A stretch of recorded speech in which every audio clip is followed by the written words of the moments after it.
Next item, please. Board of Education business, acknowledgment of correspondence. That was quick. Next item, please. Okay, board member committee or organizational reports. I know there was a policy, Okay, I'll go first. Yeah, policy committee met today. We are continuing to view the standing policies that we have. We're updating a lot of information. Policies that we talked about at the committee will be brought forth at future meetings for discussion and then voted on afterwards. We also took a look at some of the recommendations that Brad from MASB gave us earlier when he came here. There were some questions about some language, so we're going to look at that a little, or the policy committee is going to look at that a little closer, but we'll bring forward those recommendations when they are clarified. Great, thank you. Finance Committee? Finance committee met and reviewed our budget for this year, updated everything. Mr. Wall updated, and happily the state revenue estimating committee is somewhat optimistic. It looks like the budget is good. We also looked at the 2020-2021 budget. There is an increase in special education of 2%. Roughly in our districts, that's now $32 million. Our student numbers for this year are 20,649. That's confirmed. Other things we talked about, we're looking forward to 2021. We're expecting a slight decrease in students. No mid-year staff changes, even if student numbers do fall back. So in other words, once the fall teacher situations are put into place, and if the February count drops, the teachers won't be pulled out of classrooms. They'll stay till the end of the year. There was a small discussion about the election year, so probably the budget will be good because most politicians want to give away funds rather than reduce us. Road rating or funds rated from the school aid to go into roads is probably unlikely to occur next year. So we also discussed that Wayne County will put up its enhancement special education millage in November. We talked about fiduciary funds, which are required, accounting, which are required by Gatsby 84. There was a long update from the Food Services Committee comparing from 2018 till 2020. The board will get a presentation on that in February. And then the number of meals is way up. So the budget is slightly up also. We're spending down the food aid fund because we need to. So that's roughly it for finance. Was it? I think that was it on reports. Next item, please. Next item, board member superintendent commentary. Trustee Thorpe? They should not be watching this right now, but I know we've got a number of students that are going to be taking finals this week, so they should be studying. I now have 2 students taking finals after we took in an exchange student. And the strange thing was my son, who's in middle school, told the other 2, I can't wait till I get to take finals because you just have a half day. I don't think he's really getting it. Why he's got the half a day. That's it. Trustee Moser? I'd like to also wish students well on their final exams. Another thing is to remind them to apply, for those who are seniors, to apply for scholarships. I've talked to so many who missed on scholarships because they missed the deadline. So make sure that you get in with your counselor, talk to them about your scholarships. Obviously, the second deadline for universities is February 1st. So best of wishes to students applying, especially to prestigious universities. We've heard the news of great students from our district going to Ivy League universities, and actually yesterday I met Hassan Hamoud, who's at Warren.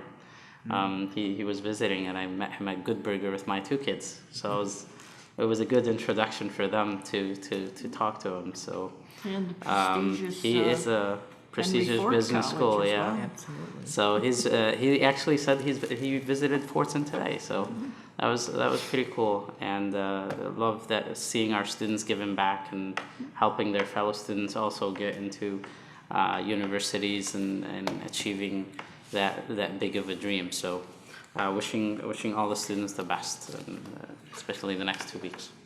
Trustee Lane? I'd just like to give kudos to so many people who were very generous over the holidays. I just am aware of one small example. I know that the Stout Theater Company held a raffle to raise money, and people don't even take the benefits of the raffle when they win. They usually donate that back to the PTAs. So there were countless numbers of those, but I would like to thank everyone, and they know who they are, and I hope that satisfaction is sufficient because it's well appreciated, of course. Anybody else? I was able, regarding committee assignments, I was able to accommodate 93% of the requests. So what I'm going to do today is hand out individual assignments. If you don't have a problem with what you receive, let's say, I'll give you till 2 o'clock tomorrow's good? 2 o'clock tomorrow. If I don't hear from you, then we're just going to go ahead and move forward with what we put together. Yeah, that's that. I'll pass them out right after the meeting. Do you have anything to add from the comments? Okay, next. Trustee Mosib? Yep. Just on the blue card for Mr. Faddy, thank you for coming and speaking to us. And I hope that you're going to meet with Dr. Maliko or whomever to see if there are any partnerships. Helping students who don't have the blessing of sight is amazing. I hope that we could find some way of working together. That would be wonderful. In my life, I've got to know a colleague who I worked with who was legally blind, but he was an amazing programmer, and he was using software to read everything to him on the screen. And same with my good friend Khadr Farhat, who's an advocate in our city. He uses software as well to read everything for him on the screen. And one of the things that my friend Jared always struggled with, obviously, is seeing graphics. And if that's going to be a possibility for blind people, I applaud you and thank you for working on this and giving that gift to these individuals who desperately need it. So thank you. I think it's the first time we had anyone do a patent presentation in front of us, so thank you. It's a an beautiful and interesting unique concept, gift for someone to be able to produce something entirely new that can be patented. So Absolutely. best wishes to Amazing. you. Yeah. And Fadi, just for the record, we usually on the blue cards, we're between 2 to 3 minutes, so I know you're new to the district. But right after the meeting, which is going to end very soon, get some contact information over to Dr. Maliko and we'll go from there. So thank you. Next item, please. Requests for information and/or future agenda items. Trustee Lane? This year we'll have read by third grade implemented, so Dr. Maliko, I know this has been a source of a lot of anxiety to a lot of people. Dr. Chokal has worked extensively on it, but at some point before the end of the school year, we really need to have a presentation on what we're going to expect as far as third graders who might be retained. So I'd like to ask for that. And then I'm assuming that with any retentions that we have applied for the summer reading grants that are going to be available through the state of Michigan. I see you're nodding your head, yes? We're always looking for those great. Yeah. Jill, you. Good evening. As you know, this is, as Trustee Lane said, this is the first year that the law will be implemented, and the Michigan Department of Education has set out a timeline based on the administration of the M-STEP, the turnaround of those M-STEP results, and then the calculation that shows which students may be recommended for retention. There are several categories of what they're calling good cause exemptions, and each elementary school will have a system not only to inform parents of how their children did, but also to inform them of the good cause exemption process, and then to ensure that they get assistance in filling out the letters, which of course will be translated. So anything that the parents fill out and sign and submit will also be copied to them. And The categories for good cause exemption are students with an IEP, students with a 504, English learners, any transfers to the district within a couple of years that have not had a reading program, and the final category is any student for whom retention would not be a positive support. I've heard from a lot of educators that most professional educators are not expecting good results from this, that it will be traumatic for some of the students, and it might be students who are strong in math but weak in reading. So I just mentioned that because I'm sure Dr. Patterson will be all over it, and we need a quick turnaround so that we can have data on how well that law is serving the needs of students, so that legislators can be informed also of that. If the law doesn't work, then feedback needs to get to Abdullah Hammoud, Sylvia Santana, and other state legislators. So I hope that Ms. Farage and Dr. Patterson will be looking at it, and you as well, Dr. So there were Chokol. 30 students last year who, if the law had been in effect last year, we had 30 students who could have been recommended for retention, but they were all eligible for a good cause exemption. So that's, for a district of our size, that's a very small number. And so we are very much hoping that all the supports that have been put in place by our great teachers, our administrators, and certainly in partnership with parents, are going to continue to yield good results. The state has put out, this is the 5th year in a row, called the Early Literacy Grant, and so we, of course, have applied for that, and we've posted those positions, so those would be extra time support services for students in the K-3 band. And then the Michigan Department of Education just put out a grant for next summer, targeted at 3rd grade students, but also 1st and 2nd grade would be eligible. So a letter will go home this month from the district, from Dr. Maleko, that formally informs every parent of every 3rd grade student briefly of the law, gives them some resources, and informs them that their schools are the place of initial contact with their classroom teacher and their principal. And those letters, of course, will also be translated, mailed to the home. Thank you. Thank you. Trustee Moser? President Berry, thank you. I don't know if you want to stay, Dr. Chokol, but it's very sad that this retention clause is in this law. As you mentioned, this law actually has some good things in it, Dr. Maleko, that gives reading coaches funding or grants like these. But the original originality of this law was actually horrible. It wasn't providing those things in the beginning. And only after revisions, and I applaud those legislatures who actually knew the law will have to go into effect, but they actually fought for those good cause exemptions, and they fought for those funding. So I applaud them for really working on that and making sure that we have that funding to help students with reading.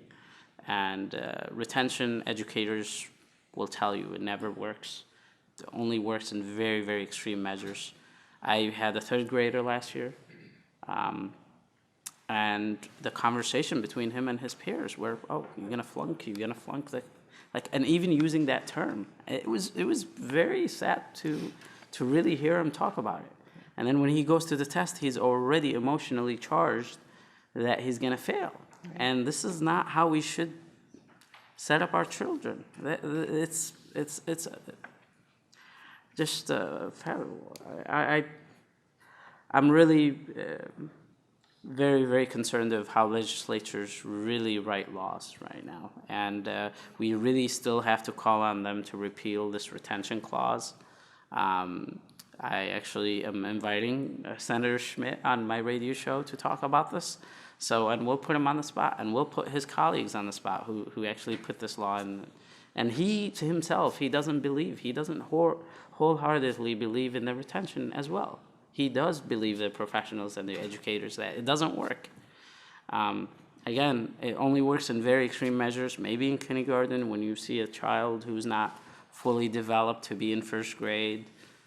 It's not as big of a deal like a 3rd grader who has his friends or her friends moving forward, and they are staying a year because they didn't do well on one standardized exam. And again, I have my other issues with standardized exams, but it's not fair. But all we can do for citizens, even, you can talk to, obviously, our representative is a huge advocate he's a big opponent of this retention clause, and he voted against it. But if you know others in other parts of the state who can influence the other legislatures who voted for this law. So we hope that if this retention clause is removed, then the law is a good thing. It provides very good resources for our districts, as I understand it. It's just that retention clause that needs to be removed. So, Trustee Lane, thank you. Trustee Lane? Oh, Dr. No, it's Maliko okay. has a comment. No, go ahead. I just wanted to make a comment, I'll keep it brief on this. That's one of the reasons why our associations are so important, because as you're aware, I'm on the MASA board. Our group lobbied hard to change that, because initially there was no exemptions. There was nothing, it was actually the way the law was written, so the MASB was involved, NASSP, and Tri-County Alliance. All of our associations worked very hard when that was introduced to allow for some flexibility, because that was not it was going to be a mandate across the board. So I just wanted to mention that. Thank you. That's a good point, Dr. Maliko. I remember something similar on the SNAP suspensions also, and so far as I've seen, they were never utilized in the last 10 to 15 years. I did want to ask also, one concern that I see rising in a lot of the listservs and throughout the country are attacks, assaults on people, staff people, nurses, teachers. There's been a lot of discussion about how people get upset and lose their tempers in Little League games, and there's just a lot of there's a lot of anxiety with people. There's the opioid crisis and lots of things that cause people to behave badly. And it seems as if there is a rise in bad behavior. Dr. Maliko, I would like to ask if we track assaults on staff, and whether, I know that there's training that's being offered, at least to nurses and other people, that were talking about it today on Michigan radio, on de-escalating situations that are potentially combustible. So I'd like to know whether we're accurate in the number of assaults that happen in our schools, particularly on staff members. So. And there is a requirement by the state that we have to report to, so, Okay. but we can I get was that. gonna say, yeah, I thought there was a reporting requirement. Well, that's at a certain level, and I just wonder below that what actually happens. We've seen some students in expulsions for this reason. So, I mean, when we look at the deportment record, there's multiple fights. I'm sure those don't all get reported, but I guess I'm trying to struggle with myself. At some level, I hope we can get a handle on how much of that is occurring. I would like to ask also one other thing. Today, Michigan Radio's reporting that Grand Rapids Community College is announcing, I think they've probably already voted on whether the students who have been in high school in Grand Rapids will get free tuition at Grand Rapids Community College. We talked a few years ago about a Dearborn promise that was a hope of Brian Whiston, and I know that former trustee Celia Nasser was one person who volunteered for that. I don't know whether we're making any progress on it, but I would like to know, Dr. Maliko, if we can have an update Weren't on. we in a waiting? Yeah, we were in Yeah, we had have we heard but- anything? Yeah. Maybe you could, I don't know if you renew your request, but that would be something that would be another bonus for our district. And we've been out on innovative on so many things. I'd like to see that happen for us. Okay, thank you. Trustee Moser, you had something to add? Yes, we discussed this in the beginning, obviously the information about secondary options. Not so much of a report, but of how can we improve the process of letting the parents know, the students know, even the students. Obviously, the information is already there online. Again, one way of making that presentable, because just to Trustee Petroff's comment about parents need to be get involved. I mean, I've had even parents who are really involved have very, like, they're somewhat confused about the different programs. So I think there needs to be some clarity about what the programs that we do offer, which are stellar. We just need to be presenting this information to the parents and to the students as well, so they make a sound decision. I would like to add to that request, maybe the deadlines for each program, so the parents are aware of those. Yep, yep. Yeah. Could I also add, I know in addition to what Mrs. Peterson shared, the Salina Community Group has made a similar request, and so representatives from the group that meets very regularly, started when Brian Whiston was with us, to have monthly presentations at 3 different mosques. And so these presentations would be a combination of the secondary options, as well as topics that they feel the community would be interested in, specifically vaping, human trafficking, some of the other mental illness, some of the topics that families should know about, and the programs would be provided Friday at the mosque itself. So we're currently working on a schedule, and that is hopefully another vehicle to have parents become even more aware of not only what's going on in Dearborn Public Schools, but also some of the dangerous elements that are out there that could affect their kids. Great, thank you. Yep, thank you, Dr. Cho. Next item? Can I just give a shout out to Principal Al-Qadri? That was a great article in the U of M Dearborn. I mean, she's really made the collegiate academies understandable to everybody. It was really a nice article, and it put everything in a really nice What was perspective. the article at? It was attached, it was embedded someplace. Isn't that a nice picture? Look at that nice headline. It was in the U of M Dearborn newsletter. It was embedded, the link was, I think, in It was in board briefs, briefs, I think. Yeah. Shannon's Yeah, board briefs. so it just I was talked gonna about all send the it different academies. It was really good. We should probably publicize it as much as possible because it made it comprehensible for everybody, so. Ready? Yes? Future meeting dates. Tuesday, January 21st, 2020, HFC meeting, 7 PM in the Administrative Services and Conference Center in Henry Ford College at the Roosevelt Boardroom. Saturday, January 25th, 2020, HFC Board Retreat, 8:30 a.m. in the Administrative Services and Conference Center, Henry Ford College, Rosenau Boardroom. Please note that's 8:30, not 8 o'clock a.m. Monday, February 10th, 2020, P12 Board of Education meeting, 7 p.m. at the Administrative Service Center in the Frank Franchi Boardroom. Monday, February 17th, 2020, HFC meeting, 7 p.m. at the Administrative Services and Conference Center, Henry Ford College, Rosenau Boardroom. And we are adjourned. All right.